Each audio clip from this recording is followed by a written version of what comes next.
Hello friends, Ben Ochart here. Thank you for tuning in. I have a couple changes I'm doing here in the fish room. You might like some of these for your own fish room. You might want to add them to your Christmas list. So let me go ahead and start off. First of all, I've changed the filtration in my 5-gallon Pleco tank. And I had a bit of a bulky sponge. I think I got it from Higer, and it's a great setup.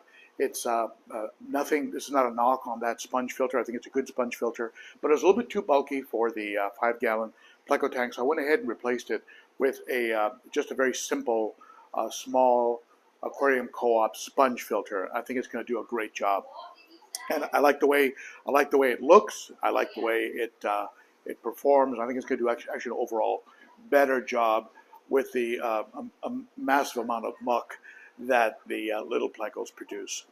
In my 29-gallon aquarium, I actually replaced a very powerful Expert Matic that I had in there. Again, an Expert Matic is a fine filter, fine internal filter, but it was producing a tremendous amount of water flow, more flow than I think was needed for a hospital tank or a quarantine tank like the 29-gallon. I replaced it with the Cichlid 500, the Shark Pro 500, and I think it's producing the perfect amount of flow, and it's not going to be coming detached from the wall, which the suction cup Expert Matic was doing on a pretty regular basis. So that Cichlid Shark Pro series is a pretty good series. I recommend it.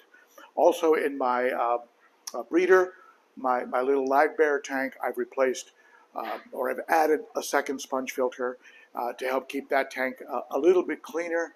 There's a lot going on in there between the plecos, the cories, and all the fry that are going on in there. And I've got 2 of those sponges running in my betta tank, and I also have some pleco fry in there. So sponge filters are great when you have very small fish that you don't want sucked into a hang-on back filter or into a sump. Sponge filters are perfect for that kind of a setup, so something worth considering. Also, if you look at my my planted community tank, I've included a planting stone, an easy planter that is provided by Aquarium Co-Op, and it's doing a great job holding on to an anubias that would break free from the wood from time to time and float around. Well, I was able to set it into this planter stone, and it seems to be doing fine there, along with a little bit of hornwort. There's tons of hornwort in that aquarium. What else have I done? Anything else? No? Okay. Well, those are things I recommend. I'm also going to be adding some of these. You've seen these before. I've talked about them. These are the watchdog alarms. These are water detectors. And what they'll do is if there's ever a leak, it will tell you very quickly. They're just about $10 to $15 depending where you go.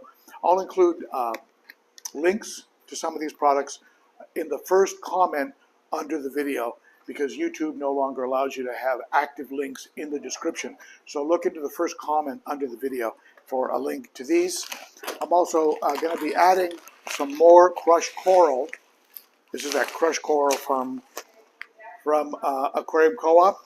This crushed coral to help with the pH and stability in my African cichlid tank. I might even add a little bit of it to the other tanks. It never hurts to have a little bit of calcium and magnesium in your aquariums. You'll notice a lot of my aquariums have Aquarium Co-Op pumps. These are lithium battery type pumps that will kick in the event that there's a power outage. And also in my fish room, it sounds like an Aquarium Co-Op commercial, but I'm running the Aquarium Co-Op LEDs, and I've been very happy with the that easy LED light system from Aquarium Co-Op. Check them out. Again, I'll put links below, but put them on your Christmas list if you're looking for some new lighting. And you can see the tanks all look great. The lighting in all the tanks look great, and the plants seem to thrive.